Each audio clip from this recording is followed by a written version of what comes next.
ఒక పొలంలో రెండు మొక్కలు, తర్బూజా, గుండ్రంగా మరియు జ్యూసీగా ఉండే పుచ్చకాయ, మరియు పొడవైన మరియు బంగారు రంగులో ఉండే స్వీట్ కార్న్, ఎప్పుడూ ఈ విషయంలో వాదించేవారు. అసలు ఎవరు నిజమైన హీరో? పుచ్చకాయ ఆలస్యంగా హాయిగా, చిరునవ్వుతో, ఆహా, జీవితం చాలా బాగుంది. నేనిక్కడ ఆరామంగా పక్కన పడుకుంటాను, పెద్దవాడిగా పెరుగుతాను. మరి నా తీయదనాన్ని ఆస్వాదించడానికి వేసవి మొత్తం జనాలు ఎదురుచూస్తారు. నేనే పొలం యొక్క సూపర్ స్టార్. రాజా అంటావా? విను, నన్ను కేవలం తినడం మాత్రమే కాదు, నన్ను ఆస్వాదిస్తారు. Popcorn, corn chips, grilled corn, నేను ప్రతిచోటా ఉంటాను. పుచ్చకాయ కన్నులు తిరిగిస్తూ, అబ్బా, కానీ నన్ను తినడానికి పోటీలు పెడతారు. నీకోసం ఎవరైనా పోటీలు పెడతారా? లేదుగా, నువ్వు కేవలం సైడ్ డిష్.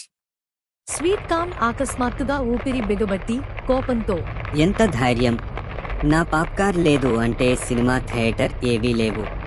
నాతోనే నాచోస్, వెరైటీ ఫుడ్స్ తయారు చేస్తారు. అసలైన హీరో నేనే. పుచ్చకాయ నవ్వుతూ, చేతులు చాపుతూ, అదేరా పొడుగు. మీన్వైల్ నేనిక్కడ హాయిగా పడుకుని ఎండ శక్తిని పీల్చుకుంటాను, ఇంకా రసగుండగా మారిపోతాను. స్వీట్ కార్న్ గొనుక్కుంటూ, చేతులు చాచి, ఇలా పడుకుని ఉండే నువ్వు ఒకరోజు కష్టాల్లో పడతావు. పుచ్చకాయ కన్ను గీటుతూ, నాకేమీ కష్టం రాదురా, ఎందుకంటే నన్నే అందరూ ముందుగా చూస్తారు. పుచ్చకాయ లేదా స్వీట్ కార్నా? ఎవరు గెలుస్తారు? మీ అభిప్రాయాన్ని కామెంట్లో చెప్పండి.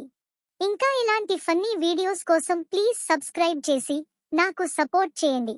Thank you.